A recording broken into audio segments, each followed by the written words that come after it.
चलो देखिए, हम लोग अब यहाँ चैप्टर जो शुरू करने जा रहे हैं उस चैप्टर का नाम क्या है?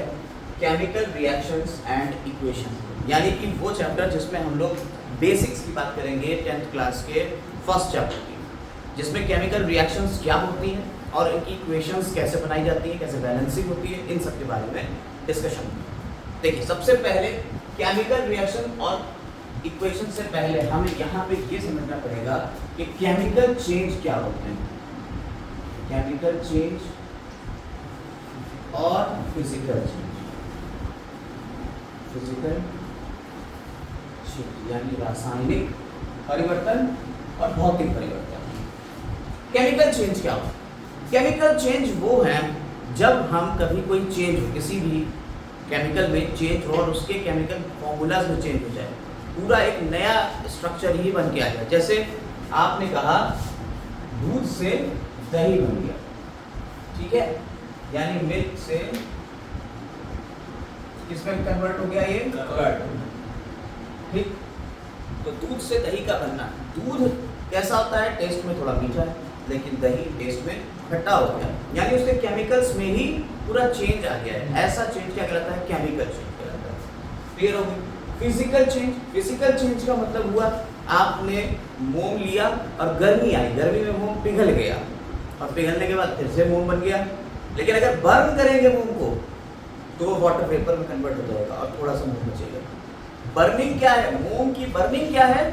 Chemical change. मोम का पिघलना क्या है? Physical change. क्लियर हो गई बात या नहीं? अब हमने कहा कि पानी से बर्फ बन गया, फिजिकल चेंज। कौन सा चेंज है? फिजिकल चेंज है। पानी से बर्फ बना, बर्फ से फिर पानी बन गया, या पानी से भाप बन गई, ये सारे चेंज क्या है? Physical change. क्लियर है मैम?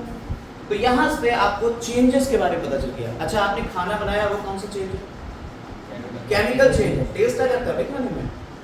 इसके अलावा कागज जलाया, वो कौन सा चेंज है? केमिकल चेंज है। आपने बर्न करा है कागज को, ठीक है। तो इस तरह से आपको चेंजेस के बारे में पता चल गया, केमिकल चेंज और फिजिकल चेंज। आप क्या सबसे पहला एक्सपेरिमेंट जो एनसीईआरटी में है उसमें है कि मैग्नीशियम रिबन को लेते हैं, मैग्नीशियम रिबन को लेते हैं, और मैग्नीशियम रिबन लिया और इसको क्या करा इन्होंने? जलाया, ठीक। मैग्नीशियम रिबन को जब जलाया, जलाने से पहले क्या करते हैं? ये इसको थोड़ा सा रब करते हैं सैंड पेपर से। क्यों से हमने जो है वो रगड़ दिया है पहले? क्योंकि इसके ऊपर इसके ऑक्साइड बने हुए होंगे, मैग्नीशियम ऑक्साइड। फिर इसको हमने रब करने के बाद इसको हम बर्न करते हैं, जलाते हैं, और इसकी जो राख है उसे हम कलेक्ट करते हैं। जब राख को कलेक्ट करते हैं तो पता चलता है ये राख मैग्नीशियम नहीं, ये मैग्नीशियम ऑक्साइड, यानी जलाया था हमने मैग्नीशियम रिबन, मिली क्या हमें? Magnesium oxide. कैसे हुआ ये? तो मैग्नीशियम ने ऑक्सीजन के साथ में रिएक्शन करी, क्योंकि बर्निंग का मतलब ही होता है, हमने जब बर्न किया एक सर्टेन टेम्परेचर पे इसने ऑक्सीजन के साथ रिएक्शन करी और क्या बनाया?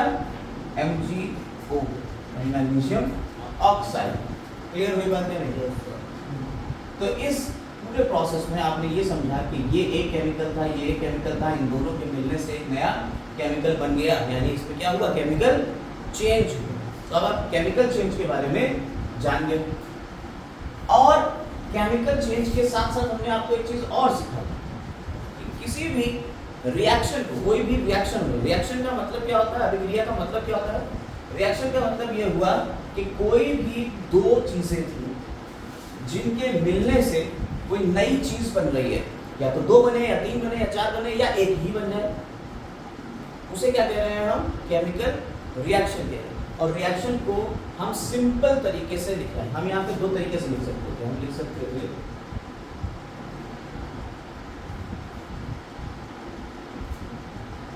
Magnesium plus oxygen gives magnesium oxide, ठीक। मैग्नीशियम और ऑक्सीजन मिला क्या बना? मैग्नीशियम ऑक्साइड बना। ये हम लिख सकते थे ऐसे भी। अगर हम इस तरह से लिख रहे हैं तो ये एक इक्वेशन बनी, इसे क्या कहेंगे हम? इक्वेशन, यानी एक समीकरण, ठीक। और इस इक्वेशन को हम कहते हैं वर्ड इक्वेशन। हमने वर्ड सीख दिए। बोलिए कोई दिक्कत इसमें? लेकिन अगर इन वर्ड्स के केमिकल फॉर्मूला लिख दिए जाएं, इन वर्ड्स के केमिकल फॉर्मूला लिख दिए जाएं, तो अब हम इसे कह देते हैं केमिकल रिएक्शन या केमिकल इक्वेशन। यहां पे तो ये आपको केमिकल इक्वेशन दिख रही है, लेकिन क्या ये बैलेंस है? ये बैलेंस नहीं। बैलेंस का मतलब संतुलित नहीं। बैलेंस का मतलब क्या हुआ? संतुलित नहीं। संतुलित का मतलब क्या हुआ? एक आपने लॉ पढ़ा था, law of conservation of mass. Law of conservation of mass ये कहता है कि आप मास को क्रिएट नहीं कर सकते और डिस्ट्रॉय नहीं कर सकते, नाइदर क्रिएट नॉट डिस्ट्रॉय। अब आपने इसके द्रव्यमान यानी मास को इधर देखिए, तो इसका मास है mg, एक मॉलिक्यूल, और इधर mg का एक मॉलिक्यूल है, एक एटम मान लीजिए, सही। ऑक्सीजन के यहाँ दो एटम है और यहाँ ऑक्सीजन का एक एटम है, यानी लेफ्ट हैंड साइड में, यानी जहां पे जिनके बीच रिएक्शन होती है, जिनके बीच रिएक्शन होती है उन्हें हम क्या कह देते हैं? रिएक्टेंट्स कह देते हैं। जिनके बीच रिएक्शन हो रही है उन्हें हम क्या कह देते हैं? रिएक्टेंट्स कहते हैं। हिंदी में क्या लगता है? अभिकारक। यानी जिसके बीच अभिक्रिया हुई उन्हें अभिकारक कहते हैं। और जो बनता है रिएक्शन के बाद, जो बनता है उसे क्या कह देते हैं? प्रोडक्ट यानी उत्पाद। क्लियर? यानी जो उत्पन्न हुआ। क्लियर? अब यहां रिएक्टेंट और प्रोडक्ट में एटम्स के नंबर बराबर होना चाहिए। अगर बराबर नहीं है तो अभी तो इक्वेशन लिखी हुई है सर, उस इक्वेशन को कहते हैं हम स्केलेटल इक्वेशन। क्या कहते हैं? तो केमिकल इक्वेशन है, नो डाउट ये केमिकल इक्वेशन है, लेकिन ये कैसी है? अभी ये स्केलेटल ढांचा है, अभी हमने इसे बैलेंस नहीं किया। बैलेंस करने के लिए हम क्या करेंगे?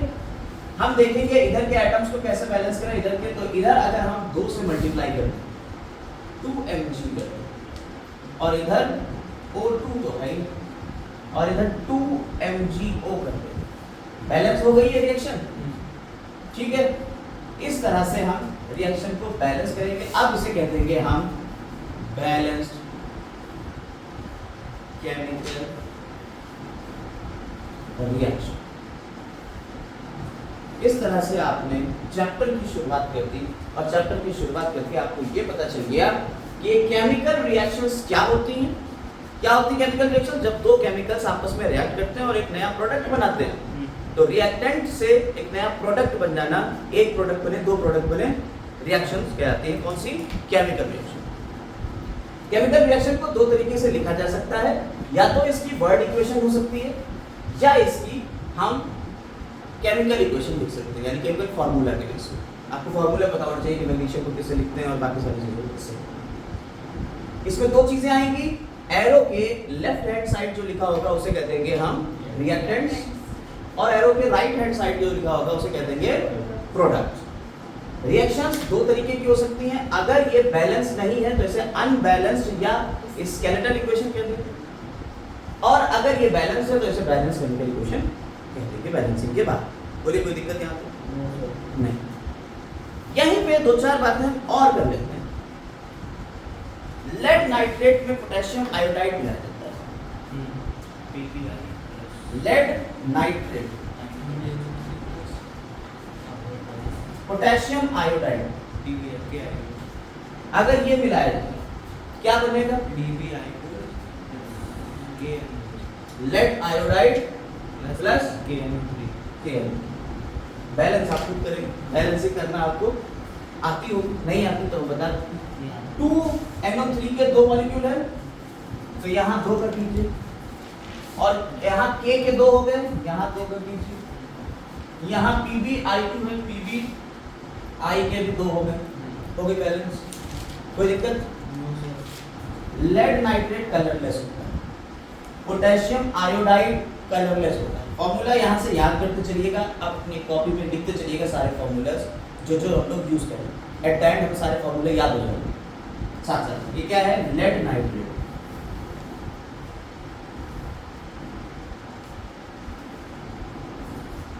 ये क्या है? Potassium iodide. ये क्या बना, लेड आयोन। लेकिन पता क्या हुआ, ये कैसा था, कलरलेस था। ये कैसा था, कलरलेस था, ठीक है। ये कैसा हो गया, येलो कलर। कैसा हो गया ये, येलो कलर, पीले कलर का हो गया भाई। और ये KI, potassium nitrate, potassium nitrate. Clear, इतनी बात क्लियर हुई। आप थोड़े सी क्वेश्चंस को देखते चलिएगा। यहां हमने जो करा, यहां पे जो हमने करा, ये सॉलिड स्टेट था, ये भी सॉलिड स्टेट है।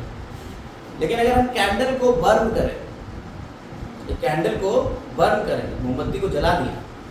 जब मोमबत्ती को जलाते हैं तो क्या होता है, मोमबत्ती को जलाने पे मोम निकलता है। आप फिर से बचपन में इसे मोम को इकट्ठा करके मोमबत्ती बनाते थे, लेकिन जितनी बड़ी मोमबत्ती आपने जलाई है उतना तो मोम निकलता ही नहीं है। पता ये चलता है कि जो मोमबत्ती है वो छोटी रह जाती, नई वाली, पुरानी वाली बड़ी थी। कैसे हुआ ये काम, क्योंकि जो आपने जलाया था, जलाने में कुछ मोम भी जल गया और वो वेपर की फॉर्म में निकल गया। यानी मोम सॉलिड था, लेकिन जब रिएक्शन हुई तो वो क्या हो गया, वेपर की फॉर्म में चला गया, यानी सॉलिड से गैस में आ गया। समझ में आई बात या नहीं? तो सॉलिड से गैस में आ रहा है, इसका मतलब क्या है, यहाँ स्टेट में चेंज हो रहा है। ठीक है, आप ध्यान दीजिए, यहाँ कलर में चेंज हो रहा है, यहाँ कलर चेंज हो रहा है। कैंडल जला रहे हैं तो स्टेट में चेंज हो रहा है। इसके अलावा ये हटा दें, ये हटा दें। इसके अलावा अगर आप करें किसी एसिड की किसी मेटल के साथ रिएक्शन, कोई भी एसिड है, HCl ले लीजिए, इसकी किसी मेटल के साथ में रिएक्शन करा दीजिए, सोडियम के साथ करा। जब रिएक्शन होती है तो बनता है सॉल्ट यानी NaCl और निकलती है हाइड्रोजन गैस। आप देखिए जरा क्या हो रहा है, हाइड्रोक्लोरिक अम्ल की यानी हाइड्रोक्लोरिक एसिड की सोडियम मेटल के साथ में रिएक्शन हो रही है, NaCl, सोडियम क्लोराइड बन रहा है और हाइड्रोजन गैस इवॉल्व हो रही है, बाहर निकल रही है। क्या हो रहा है यहाँ पे, गैस निकल रही है। क्या निकल रही है, गैस निकल रही है। इनके सिंबल्स भी हम लिख देते हैं, जैसे मान लीजिए NaCl था तो ये लिक्विड में था तो हमने इसे एक्वस लिख दिया, ये लिख दिया आपने सॉलिड था, ये बन गया मान लीजिए सॉलिड हो गया या एक्वस हो गया, सॉलिड लिख देते हैं। और ये क्या हो गया, गैस। गैस इनकी स्टेट भी लिखते चलते हैं साथ साथ में, रिएक्शंस के ऊपर इनकी स्टेट भी लिख देते हैं, तो थोड़ा सा इजी पड़ता है। इसके अलावा तो आपने यहाँ गैस देखते, यानी तीन चीजें आपने देखी। आपने जब कैंडल को बर्न किया यानी कि मोमबत्ती को जब जलाया तो वो भाप निकल गई, यानी कि उसकी स्टेट में चेंज हुई। दूसरी चीज आपने देखी कि जब आपने दो कलरलेस सब्सटेंसेस को मिलाया तो एक कलर मिल गया, यानी कि कलर में भी चेंज आ सकता है। तीसरी चीज आपने क्या देखी कि जब हमने एक मेटल की किसी एसिड के साथ रिएक्शन करी तो हमें गैस मिल गई, यानी कि गैस इवॉल्व हो रही है। समझ में आ रही बात या नहीं? अब आपने चूना देखा, क्या देखा होगा, चूना देखा। चूना, जो चूना होता है उसका फॉर्मूला होता है कैल्शियम ऑक्साइड, जो पत्थर वाला चूना होता है। ठीक, उसका फॉर्मूला क्या है, कैल्शियम ऑक्साइड। आपने चूना देखा होगा, जो पान में लगता है तो लिक्विड होता है, ठीक है, वो एक्वस सॉल्यूशन। लेकिन ये क्या है, ये सॉलिड है। आपने चूने का पत्थर देखा है, आप इसे कहते हैं कौन सा लाइन, स्लेट लाइन या क्विक लाइन, क्विक लाइन।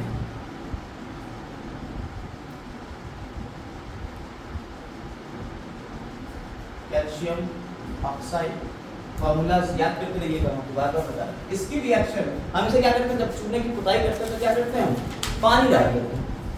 जब पानी डालते हैं तो क्या होता होगा, आपने देखा होगा, ऑब्जर्व किया होगा, गरम गरम होने लगता है, बुलबुले से उठने लगते हैं, और थोड़ी देर बाद ये चूना जो है नीचे बैठ जाता है, पानी ऊपर की तरफ तैरता रहता है, ऐसा कुछ हो जाता है। तो ये कैल्शियम हाइड्रोक्साइड हो जाता है, इससे रिएक्ट करके कैल्शियम हाइड्रोक्साइड बना लेता है, CaOH का होल ट्वाइस। ठीक, और साथ ही साथ क्या निकल रही है इसमें, हीट निकल रही है। ठीक, इसे कहते हैं स्लिप, यानी कि कैल्शियम हाइड्रोक्साइड। ठीक, हीट निकल रही है यानी गर्मी निकल रही है, समझ में आई बात नहीं? इसके अलावा एक और रिएक्शन आपने बायोलॉजी में पढ़ी, बायोलॉजी में आपने कार्बन डाइऑक्साइड का टेस्ट पढ़ा कि कार्बन डाइऑक्साइड अगर कहीं निकल रही है तो हम कैसे पहचानेंगे उसको? क्या करते हैं? हम लाइम वाटर में उसमें कार्बन डाइऑक्साइड को डालते हैं, तो लाइम वाटर का कलर कैसा होता है? मिल्की हो जाता है। लाइम वाटर यही होता है, चूने का पानी, कैल्शियम हाइड्रोक्साइड, इसे लाइम वाटर भी बोलते हैं बेटा, लाइम वाटर। क्लियर है? तो CaOH का होल ट्वाइस आपने लाइम वाटर में क्या करा? कार्बन डाइऑक्साइड को डाला। जब लाइम वाटर में कार्बन डाइऑक्साइड डालते हैं, कैल्शियम कार्बोनेट बन जाएगा। कैल्शियम है, ये कार्बन डाइऑक्साइड है, एक ऑक्सीजन लेके कैल्शियम कार्बोनेट बनाया और H2O पानी बना। इसका कलर कैसा था? मिल्की कलर था। और ये है क्या? PPP, precipitate.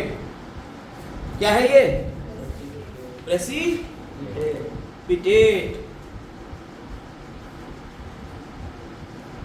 ठीक,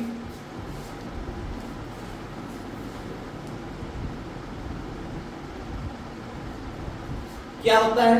आपने इस ट्यूब में कार्बन डाइऑक्साइड को डाला, इसमें क्या था? लाइम वाटर, CaOH का होल ट्वाइस, लाइम वाटर। आपने जब इसमें डाला तो क्या हुआ? यहाँ पे जैसे ही कार्बन डाइऑक्साइड अंदर आई, इसने इसके साथ रिएक्शन करी और ये बना दिया कैल्शियम कार्बोनेट। अब ये कैल्शियम कार्बोनेट किस कलर का है? व्हाइट कलर का है, और ये ग्रेन्यूल्स की फॉर्म में रहता है। पानी अलग निकले, इसी पानी में तो ये तैर रहा होगा। पानी में जो ये तैर रहा है उसे क्या कहते हैं? प्रेसिपिटेट। जैसे आपने कभी दूध देखा है, दूध कभी फट गया, जब हम गर्म कर रहे हैं दूध फट गया, दूध जब फटता है तो क्या होता है? उसके ग्रेन्यूल्स, दाने जो होते हैं वो पूरे में तैरते रहते हैं, पानी अलग हो जाता है। वो जो दाने अलग अलग तैर रहे हैं वो क्या है? प्रेसिपिटेट। समझ में आई बात या नहीं? वो क्या है? प्रेसिपिटेट है, वो तैर रहे हैं अलग अलग, प्रेसिपिटेट हो गए, अलग हो गए। अब वो दो फॉर्म में भी हो सकते हैं, वो सॉलिड हो सकते हैं जो तैर रहे हैं ऊपर की तरफ, वो सॉलिड हो सकते हैं जो नीचे की तरफ बैठ जाए। ठीक, समझ में आई बात या नहीं? तो प्रेसिपिटेट नीचे भी बैठ सकता है या ऊपर भी तैर रहा होता है। तो calcium carbonate is milky in colour, और ये क्या है? प्रेसिपिटेट है, इस वाटर में तैर रहा है, इसकी वजह से इट टर्न्स मिल्की। ठीक है, कैल्शियम हाइड्रोक्साइड जो है वो मिल्की हो जाएगा। कार्बन डाइऑक्साइड का टेस्ट हो गया। अगर आप फूको और कैल्शियम कार्बोनेट यानी कैल्शियम हाइड्रोक्साइड जो है वो कैसा होता है? मिल्की हो जाता है। तो आपको क्या पता लगेगा कि इस फूक में क्या है? आपकी कार्बन डाइऑक्साइड। समझ में आई बात है? इससे हमें चार बातें पता चली। अगर आप गौर से देखें तो हमें चार बातें यहाँ पता चली। पहली बात क्या थी? पहली बात हमने ये देखी कि साहब चेंज इन कलर। पहली बात जो देखी हमने, क्या देखा? हमने देखा change in colour.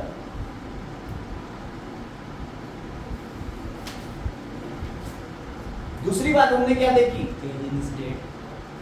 Change in state. तीसरी बात क्या देखी? Change in temperature. चौथी बात क्या देखी? Evolution of gas. और पांचवी बात क्या देखी? Formation of precipitate. यानी कि अगर कोई भी केमिकल रिएक्शन हो रही होगी तो इन पांच में से कोई ना कोई एक चीज हो रही है। देखिए हमने आपको बताया चेंज इन कलर वाला जो एग्जांपल था, क्या बताया था? पोटेशियम लेड नाइट्रेट में पोटेशियम आयोडाइड को मिलाया था तो पोटेशियम नाइट्रेट बन गया और लेड आयोडाइड बना था। जो लेड आयोडाइड था वो येलो कलर का था, लेकिन कलर में भी चेंज आया, वो येलो कलर का था, तो कलर में चेंज आ गया, इसका मतलब रिएक्शन।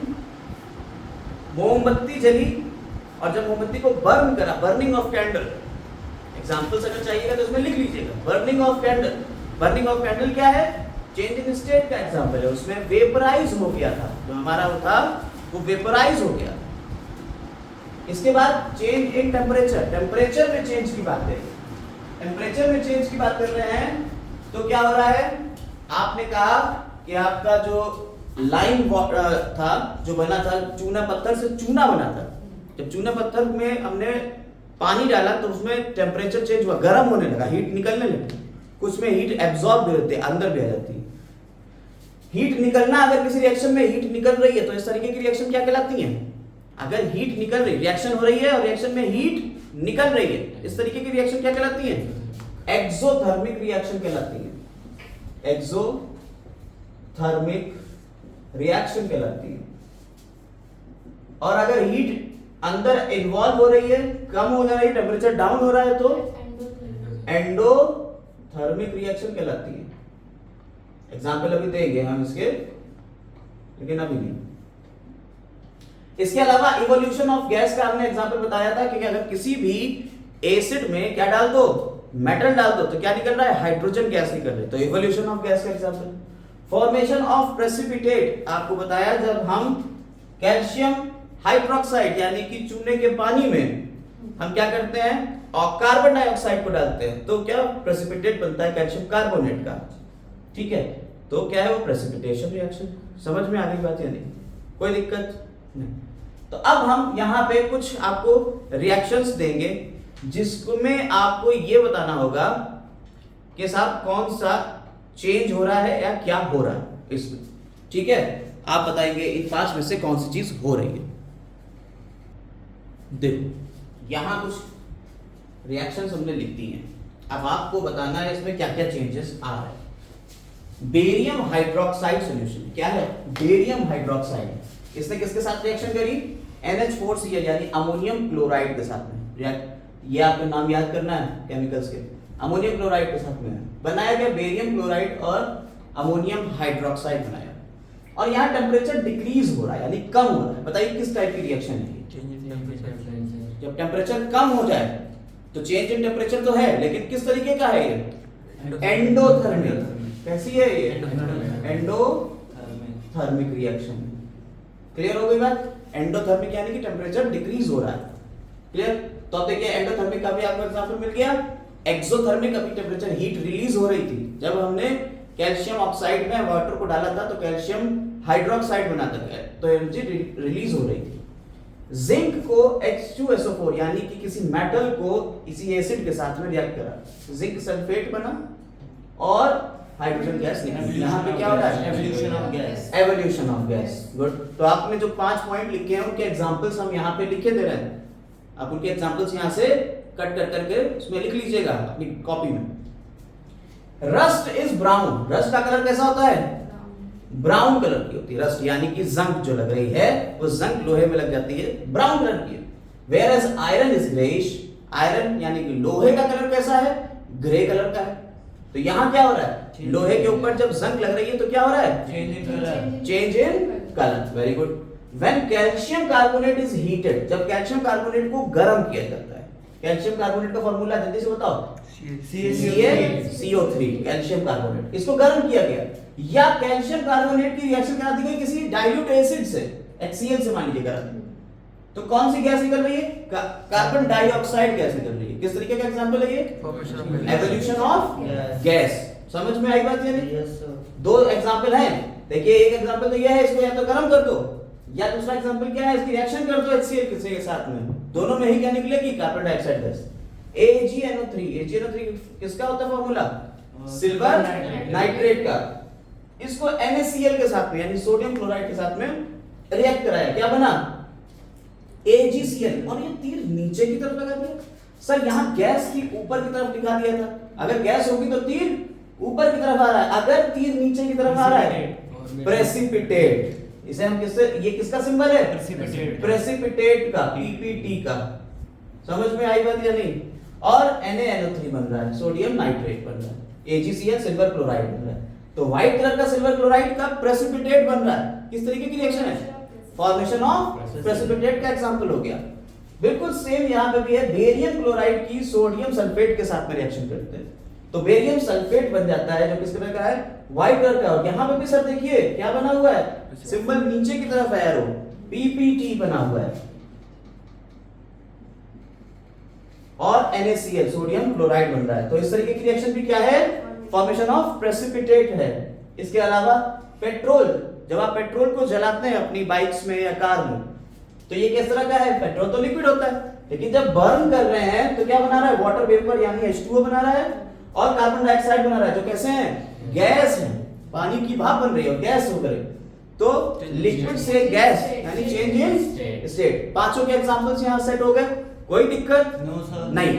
पूरा समझ में आ गया कि अब केमिकल रिएक्शन को अगर पहचानना है तो इनमें से कोई भी अगर पांच में से एक चीज हो रही है तो हम कह देंगे a chemical reaction is taking place. समझ में आ गई बात। अब हम कुछ बैलेंसिंग के ऊपर आते हैं कि किस तरह से हम रिएक्शंस को बैलेंस करेंगे, अनबैलेंस्ड और बैलेंस्ड इक्वेशन। जैसे यहां पे हो सकता है ये रिएक्शन अनबैलेंस्ड हो, पहली बार आपको दिख रहा है यहाँ H और O के दो दो मॉलिक्यूल हैं, यहाँ OH का एक ही है, तो यहाँ पे हमें 2 से मल्टीप्लाई करना पड़ेगा, ठीक है। और जैसे ही 2 से मल्टीप्लाई करेंगे यहाँ NH4 वाला भी 2 हो जाएगा, यानी यहाँ भी हमें 2 से मल्टीप्लाई करना पड़ेगा। Cl के 2 है ही है, यहाँ पे भी Cl के 2 हो गए। इस तरह से रिएक्शन को हम क्या करते हैं, बैलेंस करते हैं। तो अब अगला टॉपिक क्या है हमारा, balancing of chemical reaction. Chemical reaction को लिखना सीखे, लिखने में क्या होगा, इधर रखेंगे हम रिएक्टेंट यानी अभिकारक और इधर कर देंगे हम प्रोडक्ट यानी उत्पाद। एरो के ऊपर अगर कोई कंडीशंस है तो हम वो लिख देंगे, एरो के ऊपर क्या है, कोई कंडीशंस होगी तो हम लिख देंगे, जैसे 200 डिग्री सेंटीग्रेड है, 300 डिग्री सेंटीग्रेड है, या गर्म करने का हीट का सिंबल ये होता है कि गर्म करने पे ऐसा हुआ, तो ये सब चीजें इस पे लिख देंगे। इसके अलावा कोई अगर हमें कैटलिस्ट लगाना है, उत्प्रेरक यानी कैटलिस्ट लगाना है, तो उसके लिए भी हम केमिकल रिएक्शन में ऊपर ही सिंबल पे लिख देते हैं एरो के ऊपर। जैसे आपको बताएं कि हाइड्रोकार्बन्स जो होते हैं, जैसे तुम्हारा CH2 डबल बॉन्ड CH2, अब इसमें एडिशन रिएक्शन कराना है, हाइड्रोजन को ऐड करना, एडिशन रिएक्शन देना, हाइड्रोजन को इसमें ऐड कराना। तो ऐड कराने के लिए यहां निकल कैटलिस्ट की जरूरत पड़ेगी और टेम्परेचर भी आपको लगभग 200 से 300 डिग्री सेंटीग्रेड का रखना पड़ेगा। देखो हमने लिख दिया इसके ऊपर कि भैया निकल कैटलिस्ट है और टेम्परेचर कितना है, 200 से 300 डिग्री सेंटीग्रेड है। और जब हम हाइड्रोजन गैस को इस कंडीशन में इसके ऊपर से पास कराएंगे तो क्या हो जाएगा, एक हाइड्रोजन इधर और एक हाइड्रोजन इधर ऐड हो जाएगा, CH3 single bond CH3। Hydrocarbon से कार्बन एंड इट्स कंपाउंड में बढ़ाएंगे, एडिशन रिएक्शन है ये। लेकिन इसके लिए जो यहाँ पे आपको कंडीशंस हैं वो एरो के ऊपर, तीर के ऊपर लिख देते हैं कंडीशंस। क्लियर हो गई बात, कंडीशंस कैसे लिखी जाती है। इसके अलावा हमने आपको बताया था लिक्विड गैस सॉलिड है या एक्वस है, तो हम क्या करेंगे, इसके ब्रैकेट में लिख देंगे कि ये भैया ये क्या है, जिंक क्या है, जिंक लोहा वो होता है, जिंक सॉलिड है, मेटल। H2SO4 क्या है, लिक्विड है, तो एक्वस सॉल्यूशन है, ठीक है। ZnSO4 एक्वस हो गया और ये गैस हो गया। समझ में आई बात है नहीं, कोई दिक्कत इसमें नहीं। तो इस तरह से हम इसके सिंबल्स भी लिख देते हैं। अब किसी केमिकल रिएक्शन को लिखना तो आप और सीख गए। अब हम लोग बात करेंगे बैलेंसिंग ऑफ केमिकल रिएक्शन। तो अब हम लोग बैलेंसिंग ऑफ केमिकल रिएक्शन देखेंगे। देखिए यहां आपकी एक इक्वेशन, हमने एक स्टेटमेंट लिखा हुआ है, sodium metal reacts with water to form sodium hydroxide and with evolution of gas. यानी कि इवॉल्व हो रही है कौन सी गैस, बाहर निकल रही है कौन सी गैस, हाइड्रोजन, ठीक है, बाहर निकल रही है हाइड्रोजन गैस, और सोडियम मेटल है जो रिएक्ट कर रहा है। तो क्या करें, सबसे पहले हमें इक्वेशन लिखने के लिए अगर ये इस तरीके के स्टेटमेंट दे दिए जाए तो क्या करेंगे। सबसे पहले हम यहां पे देखते हैं सोडियम मेटल, वर्ड इक्वेशन लिखो। इसने रिएक्ट करा किसके साथ में, वाटर के साथ में। सीधा तरीका बता रहे हैं आपको, वाटर के साथ में। और बनाया क्या, sodium hydroxide plus H2, sodium hydroxide plus hydrogen gas. ठीक, हमने इसे एक इक्वेशन की फॉर्म में लिख लिया, इतनी बड़ी बात को छोटे में लिख दिया, ठीक है। अब क्या होता है, अब ये तो हमारी होगी क्या, वर्ड इक्वेशन। ने क्या बताया था, ये वर्ड इक्वेशन हो गई। अब हम आ रहे हैं इसको किसमें, अपने सिंबल्स की फॉर्म में लिखेंगे। सोडियम मेटललेस, तो सोडियम का सिंबल क्या होता है, Na। इसके अलावा वाटर का सिंबल होता है H2O। बना क्या, NaOH का whole twice, NaOH sorry NaOH whole twice, sodium hydroxide, ठीक है। इसके अलावा क्या बना, हाइड्रोजन गैस रिलीज हुई, ठीक। यही तो हुआ यहाँ, कोई दिक्कत इसमें नहीं। अब देखिए ये कौन सी इक्वेशन हो गई, ये हो गई स्केलेटल इक्वेशन।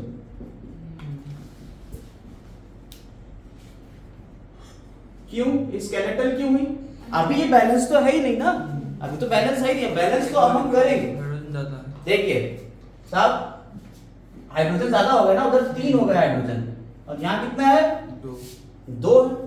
तो अब आपको इसे बैलेंस करना, बैलेंस करने के लिए क्या करेंगे, हम इसको नहीं छेड़ेंगे, ये याद रखिएगा, फॉर्मूले को नहीं छेड़ेंगे, सिर्फ हम इधर मल्टीप्लाई कर सकते हैं एटम्स का। तो सबसे पहले हमें एटम्स लिख लेना है, जो सिंपल बेसिक तरीका है। इसके बाद हम सीधा सीधा आएंगे, पहले हम एटम्स को लिख ले कि कौन कौन से हैं। तो रिएक्टेंट के एटम्स क्या होते हैं, जो एटम रिएक्टेंट होंगे वही प्रोडक्ट में हो जाएंगे। तो रिएक्टेंट के एटम्स कौन कौन से हो गए, सोडियम एटम इधर, हाइड्रोजन है और ऑक्सीजन है, ठीक, एटम्स हो गए। अब इधर LHS यानी कि लेफ्ट हैंड साइड में कौन कौन से हैं एटम्स, सोडियम कितना है 1 है, हाइड्रोजन कितने हैं 2 है, ऑक्सीजन कितनी है 1 है। और RHS साइड में क्या हो गया, RHS साइड में सोडियम कितना है 1 है, हाइड्रोजन कितनी है, टोटल देखो ये और ये 3 हो गए, और ऑक्सीजन कितना है 1 है। यानी हमें बैलेंस सिर्फ करना है हाइड्रोजन और ऑक्सीजन, हाइड्रोजन को। लेकिन जैसे ही हम इसको छुएंगे बाकी चीजें ऑटोमेटिकली डिस्टर्ब हो जाएंगी, है ना। तो अब क्या करें, छूना तो पड़ेगा, क्या करा जा सकता है बताइए, कैसे कैसे मल्टीप्लाई करा जाए या क्या करा जाए बता दीजिए,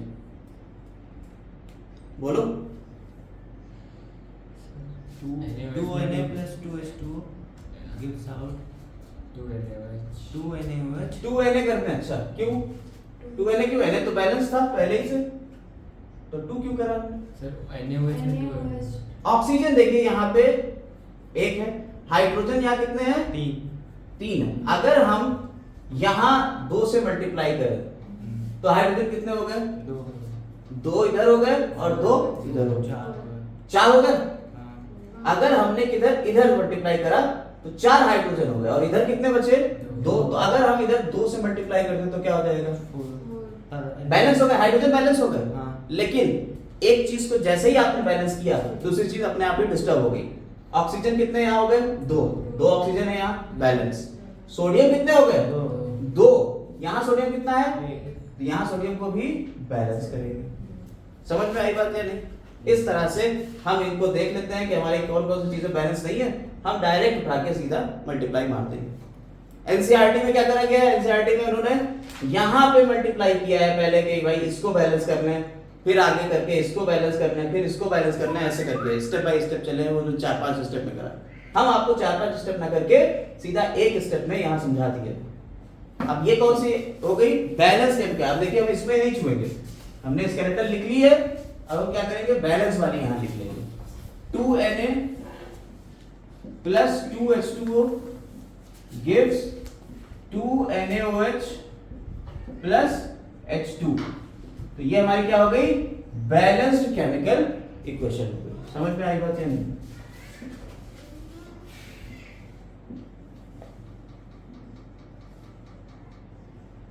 तो केमिकल इक्वेशन आपको समझ में आ गई, उनको बैलेंस करना आपने सीख लिया। चलो अब कुछ एग्जांपल्स और देते जाएंगे, साथ साथ में सीखते रहेंगे। स्टेटमेंट वाला एक हमने करा दिया है, बाकी होमवर्क में देंगे आपको, ठीक है। नीचे कमेंट में डाल देंगे, हम उसे पेंट कर देंगे, आप उसमें देख लीजिएगा सारा। इसके अलावा हमारी वेबसाइट भी है, आसिम बायोलॉजी क्लासेस, ठीक है, ABC आसिम बायोलॉजी क्लासेस। उसमें आपको नोट्स मिल जाएंगे सारे, आप जाके उस वेबसाइट से हमारे नोट्स डाउनलोड कर सकते हैं PDF फॉर्मेट में। तो ये आपका, अब हम आगे बढ़ रहे हैं यहाँ पे। देखिए यहाँ पे कुछ हमने एग्जांपल्स लिख दिए हैं, इन्हें आपको बैलेंस करना है। पहला क्या है, Mg प्लस CO2 हीट, यानी कि यहाँ गर्म किया जा रहा है, बर्न किया जा रहा है, ठीक है, ये कर सकते हैं बर्न, ठीक। तो क्या हो रहा है, MgO और कार्बन निकल जा रहा है। ऐसे ही CaC2 प्लस H2O, इसकी रिएक्शन हुई तो कैल्शियम हाइड्रोक्साइड बना और C2H2 बन गया। ऐसे ही अमोनिया की जब ऑक्सीजन से रिएक्शन हुई तो N2 और H2O बन गया। एल्यूमिनियम की जब HCl हाइड्रोक्लोरिक एसिड के साथ बनी, अमोनियम क्लोराइड बना और H2 बना। सल्फर डाइऑक्साइड की अगर हम हाइड्रोजन सल्फाइड से रिएक्शन कराते हैं तो H2O और S बन जाता है। इसके अलावा लेड नाइट्रेट की आयरन सल्फेट के साथ में, देखिए आयरन सल्फेट है, नाम याद कर लीजिए, लेड नाइट्रेट आयरन सल्फेट बना है, आयरन नाइट्रेट और लेड सल्फेट पे Pt बन गया। इसको आपको बैलेंस करना है, ठीक, बैलेंस करना है। शुरू करें, बैलेंस करना शुरू करें। चलिए पहला वाला देखिए कैसे होगा बैलेंस, बताइए। O2 है यहाँ और यहाँ क्या है, O है, क्या करें, 2 से मल्टीप्लाई करें। जैसे ही 2 से मल्टीप्लाई करें, Mg कितना हो गया, 2 हो गया, और कार्बन यहाँ निकल गया, एक ही है वो तो ठीक है, Mg2 हो गया, तो यहाँ 2 से मल्टीप्लाई कर लो, देखो बैलेंस हो गया नहीं, दोनों तरफ बराबर बराबर है। 2 Mg इधर, 2 Mg इधर, एक C इधर, एक C इधर, 2 O इधर, 2 O इधर, कोई दिक्कत, बैलेंस हो गई, ठीक। अगली बैलेंस करिए, इधर कैल्शियम कार्बन वाला है, ठीक, तो इधर CaC2 है और यहाँ कितना है 2, तो C बैलेंस हो गया, देखिए C एक है, यहाँ कार्बन है, ये बैलेंस हो गया। H2O में दिक्कत आ रही है, यहाँ O कितने हैं, 2, यहाँ O कितने हैं, 1, तो इधर क्या कर देंगे, 2 से मल्टीप्लाई करते ही H कितने हो गए, 4, यहाँ H कितना है, 4, 2 ये हो गया और 2 ये हो गया। भाई जब कभी ऐसे लिखा हो OH होल ट्वाइस, इसका मतलब क्या है, इस 2 का मल्टीप्लाई इधर भी है, 2 का मल्टीप्लाई इधर भी है, 2 O है और 2 ही H है, क्लियर हो गई। तो यहाँ 4 हाइड्रोजन हो गए, ये भी बैलेंस है। कैल्शियम तो बैलेंस था ही था, देखो बैलेंस हो गया है नहीं, बोलो।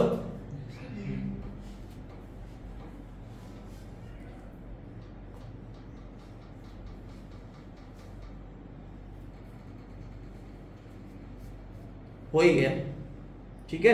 अगला देखो NH3 वाला देखो, अगला क्या होगा, N2 है, यहाँ एक ही N है, यहाँ 2 N है, यहाँ एक N है, मल्टीप्लाई सिर्फ इधर करेंगे, नीचे नहीं करेंगे, याद रखना। तो इधर 2 से मल्टीप्लाई कर दिया, लेकिन हाइड्रोजन अब कितने हुए, 2 × 3 कितने हो गए हाइड्रोजन, 6 हो गए, 6 कर दिया। इधर कितने हाइड्रोजन, 2, तो अगर 3 से मल्टीप्लाई कर दोगे तो हो जाएगा, बोलो।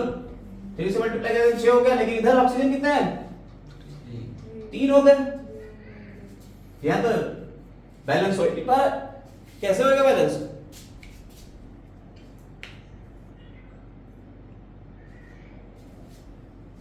बताइए।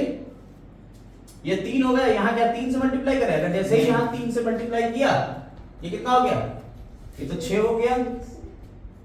वहां पे H2O में तो यहाँ 6 करने के लिए क्या करेंगे, यहाँ 6 से मल्टीप्लाई करते क्या, नहीं 2 से मल्टीप्लाई करेंगे, 2 से करें, 2 से करेंगे, चलो अच्छा इसे हटा देते हैं, फिर से देख लो क्या क्या कह रहे हो तुम, क्या करें,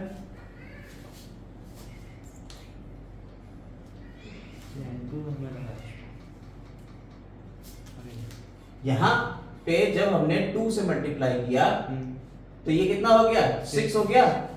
तो यहाँ हमने इसको 3 से मल्टीप्लाई करते तो यहाँ कितना हो जाता, 3, तो यहाँ 3 से करते मल्टीप्लाई। अब देखिए अगर हम इसे 6 करते हैं तो 3 2 6, अब हाइड्रोजन के कितना हो गया, हाइड्रोजन के भी 6 हो गए, नाइट्रोजन के कितने हैं, नाइट्रोजन के भी 2 हो गए।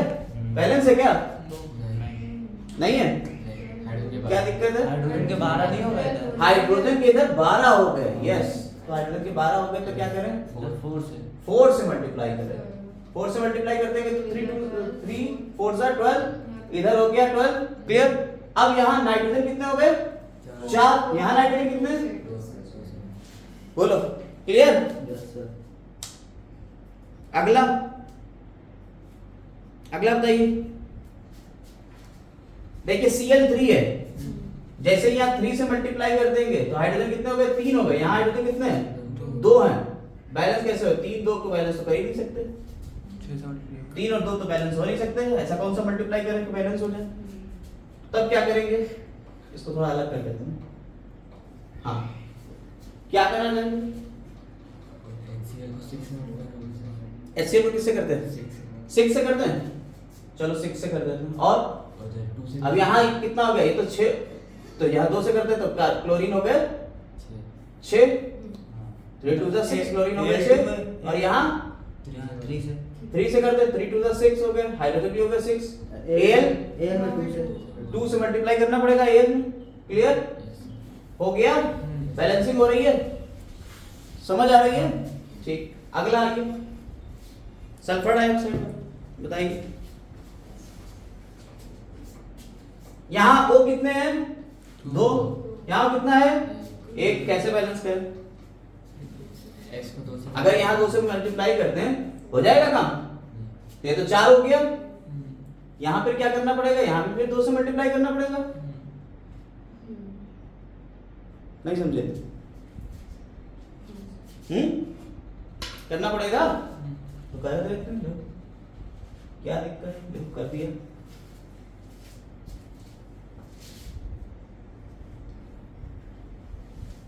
यहाँ 2 से मल्टीप्लाई करके हमने क्या कर लिया, 4 हाइड्रोजन बना लिए, 4 हाइड्रोजन ये है। ठीक है, अब क्या करें, सल्फर देखो कितने हो गए, 2 ये हो गए सल्फर, भाई सल्फर के 2 ये हो गए और 1 ये हो गया। यहाँ कितना सल्फर, 1 है। क्या करते हैं, समझ में आई बात या नहीं। 3 सल्फर इधर, आप बैलेंस देख लो इधर भी, 1 सल्फर ये, 2 ये, 3 हो गए, 3 ये हो गए। हाइड्रोजन यहाँ 4, हाइड्रोजन 4, ऑक्सीजन 2, ऑक्सीजन 2, बैलेंस। अगला ये थोड़ा टफ है, करके देखिए।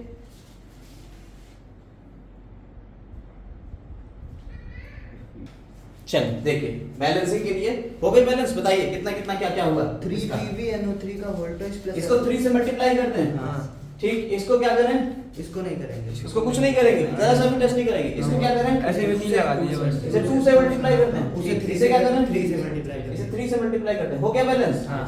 हाँ, बताइए कैसे हुआ। देखिए 3 ये है लेड, लेड के यहाँ 3 मिल गए।